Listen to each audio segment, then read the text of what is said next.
lower to mid-priced items, $25 to $75 product range, a lot of their traffic on Meta is starting to shift to the shops.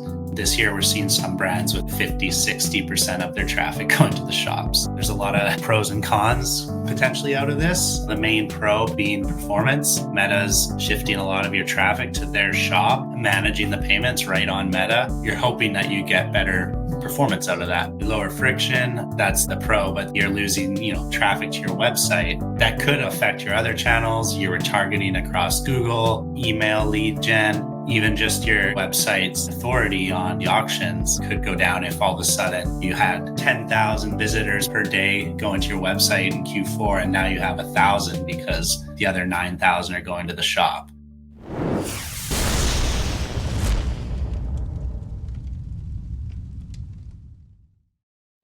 How did Spotlight Oral Care get 6 million views and over $30,000 in earned media value on TikTok? How did Plant People drive a 50% decrease in cost per ad to cart and over a 30% increase in ROAS? To go big like these brands, you gotta think small and work with mini social micro-influencers to create authentic UGC for your brand. Tired of hunting down and DMing creators on social, negotiating back and forth, only to have their one-off post flop and not impact your sales? Leave it to Mini Social to handle all the nitty-gritty of booking the right creators for your brand, delivering top-quality content you can use across your ads and organic social media. Ready to try them out for yourself? Get 15% off your first project when you start in Q2. To claim your D2C listener discount, just go to dtc.minisocial.com. It's all killer, no filler. I'm Eric, and I'm here with Pilothouse's Meta Ads Brain Trust, Taylor Kane and Jacob. Welcome back to the program here today, guys. I think let's start by a bit of an overview. I think there's a lot of sentiment in the market right now about how sort of inconsistent, how unstable the Meta ads algorithm is, unreliable. What are we seeing high level in Q1 for Meta ads and Meta ads performance? We've definitely seen, it's been an interesting year. There have been a few notable moments, I'd say, during the year. There was that incident kind of around Valentine's Day where there was a pretty widespread issue that seemed to affect cost caps, similar in March. And then even this last week, hearing some news about some potential instability again in some shifts. But yeah, it's been a bit of an interesting period. I think, as we all know, we're seeing all those new features come in, like Meta AI dropping really recently in the search function within the app. There's lots happening. It's really interesting. I know I recognize as well it's been a challenging year for advertisers in many ways, but there still have been some bright spots as well, and the opportunity is still there. I think it's important to emphasize that too.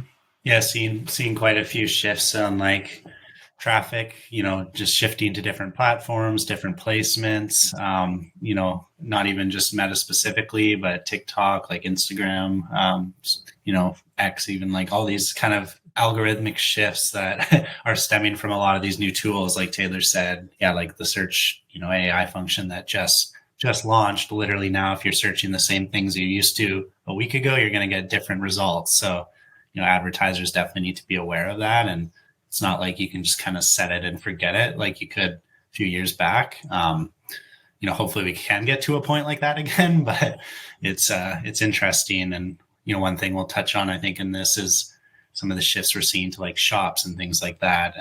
So yeah, we can get into some of the weeds, but at a broad sense, very kind of unstable and not necessarily all bad, but just shows there's movement coming for reasons, right? And when you say unstable, so there's, first of all, the issues that Taylor mentioned, like the full outages, the Valentine's Day massacre.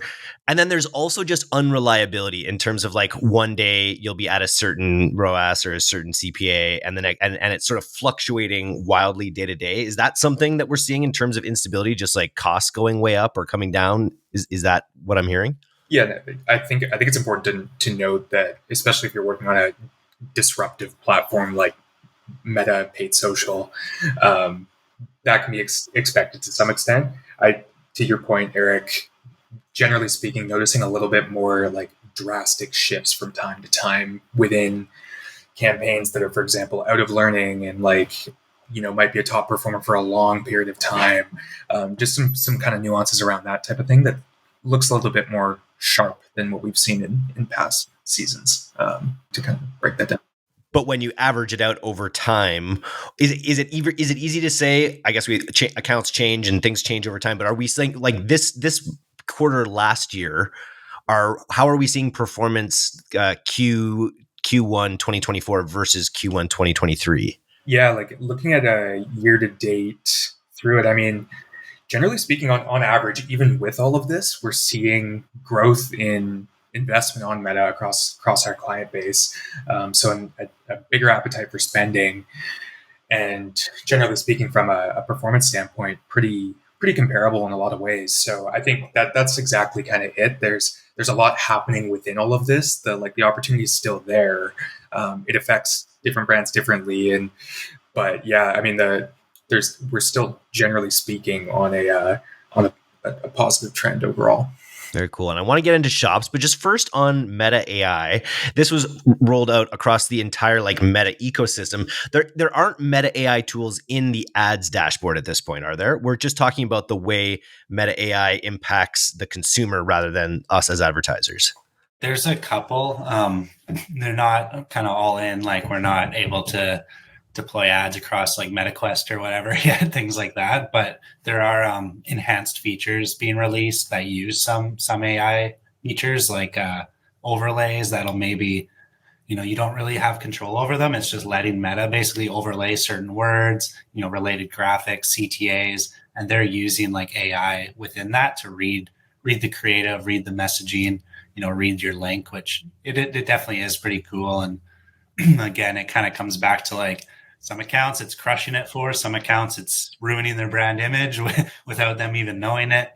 So you definitely have to kind of keep a pulse on that again. And there's a lot of opportunity coming out of that. But yeah, Taylor, I don't know if you have anything to add. Yeah, you covered it well. I mean, we're still seeing more and more constantly get deployed, like even the engaged audience feature to segment against the existing customer audience definition for Advantage Plus shopping campaigns that just started rolling out like within the last few weeks. There's quite a bit coming through that way. Okay, and we mentioned changes in the way people are directing their traffic to things like Meta Shops and TikTok Shops. Talk about why where that strategy comes in and kind of who it's working best for. Yeah, I can chime in on that. Like at a very high level, what we're seeing is those like lower to mid-priced items, kind of $25 to $75 product range. A lot of their traffic on Meta is starting to shift to the shops. And this is through campaigns that are, essentially optimizing towards website or shops, whatever are going to give us the best results. And what we've noticed in the past few months is a higher shift to the shops. And there's a lot of pros and cons potentially out of this. The main pro potentially being performance. If Meta's shifting a lot of your traffic to their shop and managing the payments right on Meta, you're hoping that you get better performance out of that because better conversion rates, lower friction. It's less steps. Ideally that's the pro, but the cons could potentially be you're losing, traffic to your website. Meta's actually keeping these people on Meta, which of course like Meta wants. That could, affect your other channels. You were targeting across Google, email, lead gen, even just your website's like authority on the auctions could go down if all of a sudden, you had 10,000 visitors per day going to your website in Q4, and now you have 1,000 because the other 9,000 are going to the shop. So something to be considerate of, and definitely look at your ratios. And like I said, it was maybe like, within those lower priced brands, $300, $400 products, we're not seeing as much success through shops because it's just a longer sales, funnel. There's more learning to be done. People maybe don't trust for the big transactions yet, but it was like 5%, of traffic last year. And this year we're seeing some brands with like 50, 60% of their traffic going to the shops. So. And that's wild. Are those on Advantage Plus campaigns where you're basically saying you're giving it a bunch of options and saying send wherever you think is best? Or yeah, mainly the Advantage Plus campaigns. Even just standard campaigns, though, now you can choose to go to website or shop. And we have split tested a few of them versus like website only campaigns, and For the brands where the shop is working well, like it does seem to be outperforming a lot of the website funnels, and it's not the case for every brand. Like a lot of them, the shop sucks for whatever reason. You do get less control too, right? Like there's not really a way to like edit it for upsells. Like there's, some stuff built in, but a lot of it is controlled by Meta. So the CRO becomes a bit of an issue potentially on that side. Yeah, and you got to balance it because they want to keep the customer on their side. We know that's their vision. So you got to always, you kind of almost got to audit their performance. They do want to generate more sales for sure. You were mentioning that it looks like the TikTok shops maybe are the Meta shops are generating slightly lower AOVs because you can't do all the custom bundling, but maybe they're overcoming it with getting that purchase across the line because of low friction. Yeah, higher conversion rates on lower priced products, but lower AOVs from what we've seen at least, versus a standard Shopify site that usually has pretty good upsell functionality like built into it. So Meta's trying to improve that as well, which is also interesting because you want to keep your eggs in the basket a little bit. And as Meta's releasing these updates, you might find the shop all of a sudden is crushing for you one day. It's got, the integration with Shopify. So there's not actually that transaction fee they used to have. Unless you're not on Shopify. But yeah, it's not just a Meta thing. It is like TikTok is seeing similar trends. And I've even heard TikTok offering out large, credits to specific brands to like force them to go to their shop almost. So it's an interesting trend and kind of alludes back to the start of the combo with just that instability and everything. Anything to add on the shop side of thing, Taylor? Jacob covered it really, really well. Yeah, I think just looking at it from the perspective of all of our full service accounts as well. We're seeing pretty major growth year over year when it comes to just the adopt-in rate. Like we've got multiple brands kind of sitting around 5 to 20% of their add to carts total for the account coming through shops this year, when last year that was much lower, like really just a small fraction. So starting to see some interesting trends emerge. Conversion rate has on average increased year over year by some distance for our brands within the shops. So I think all of this is really great to consider. Before we jump on to TikTok, have we noticed there was the big news this past week with Meta ads was the amount that like Temu was spending on like low quality, spammy, weird products reaching everybody out there. When something big like that comes through, is it something we notice in the cost of ads or anything? Yeah, I mean, I like it definitely does affect CPMs and everything, and it's like hard to keep a pulse on all those like massive trends, but it was definitely related to some spikes we saw. I think I saw a graph where it was just like massive the amount they put in. 10% of all Meta advertising or something like was Temu ads for a week or something. I got served a bunch on my feed too. I don't know if you guys did, but it definitely like can affect the algorithm. It's not, going to go in and just like flip all your campaigns upside down, but it can, see spikes. And I'm sure if we looked at the actual, across all our clients, the average, it probably did go up a little bit once they unloaded all that cash in there. They're not a Chinese company, are they? You're supposed to. No, I think it's speaking about TikTok. Even before we get into TikTok, I just feel like these big spend spikes were destined for a bunch more this year. Whether it's the election, where there's going to be a big ramp up of spend happening there.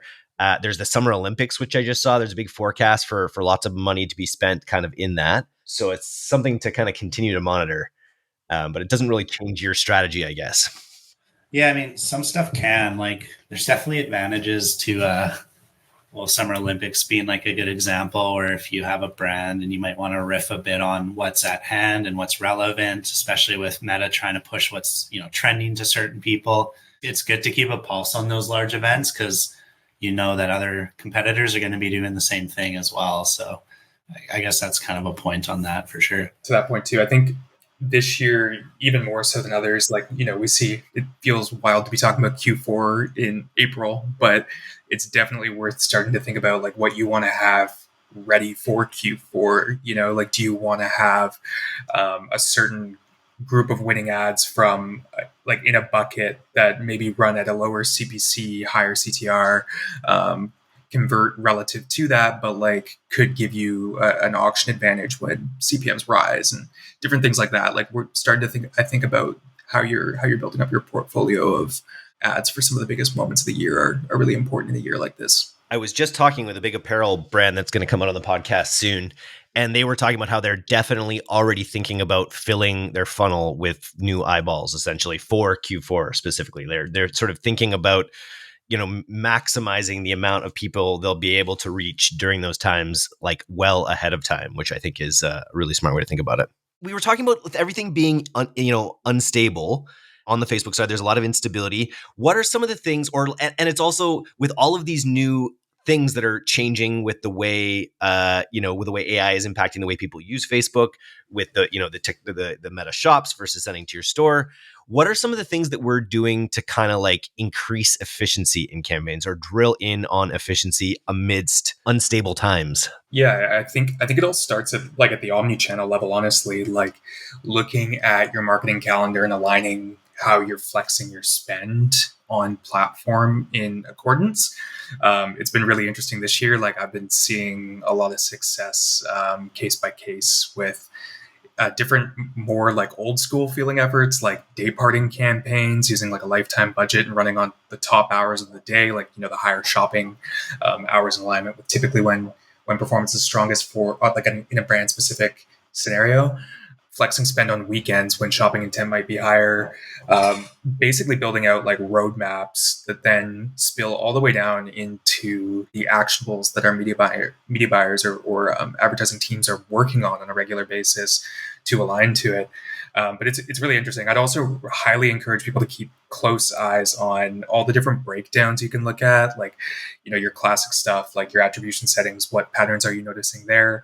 But also a lot of the different drill downs, like demographic breakdowns and platform breakdowns, and using that to help inform your monthly strategy, your quarterly strategy, how you're deploying creative preparation, like everything. So that's been incredibly valuable, I think, for a lot of the brands that we're seeing positive momentum with, even through navigating all of this. Sometimes you just need a good old account. Sometimes you look at the account as a buyer and you're like, I think I need to rebuild this or this, and that might swing momentum back in our favor. But when it's a game of momentum, and you're looking through that lens, I think, and trying to troubleshoot it, it's helpful. Nice. Talking about uncertain ground today, I think the U.S. president signed the TikTok ban that was approved by the Senate and the House, which I'm really surprised that history's kind of on the move to this level.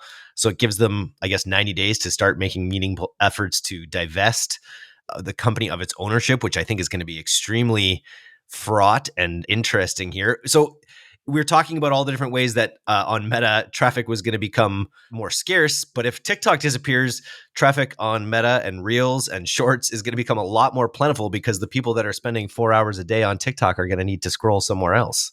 Yeah, it's really interesting to think about. I think like as far as like what the timelines around how all of this shapes up is going to be really interesting. Like, do we see an impact?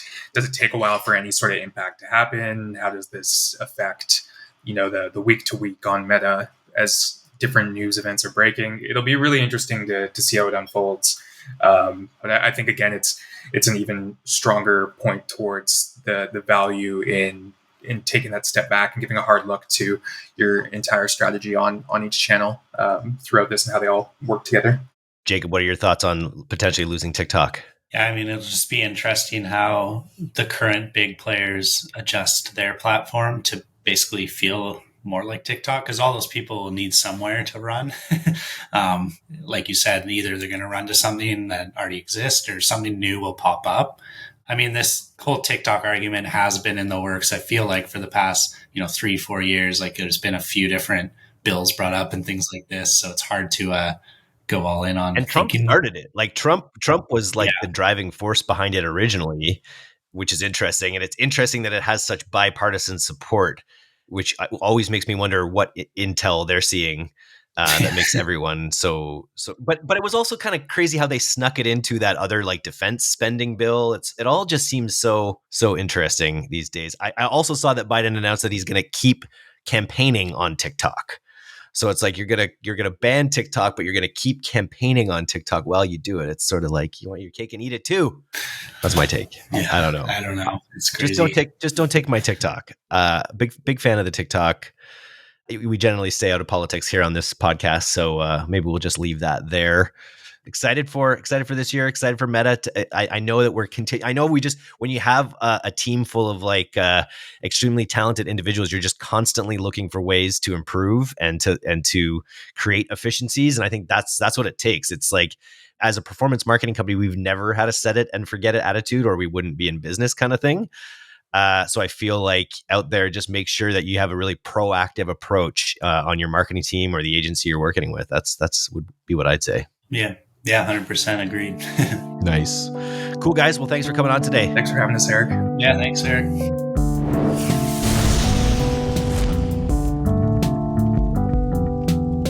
Thanks for listening to today's episode. If you're not getting the D2C newsletter, you can subscribe for free at directtoconsumer.co. And if you want to learn more about Pilothouse's all-killer, no-filler services, take off to pilothouse.co. I'm Eric Dick, and this has been the D2C Podcast. We'll see you next time.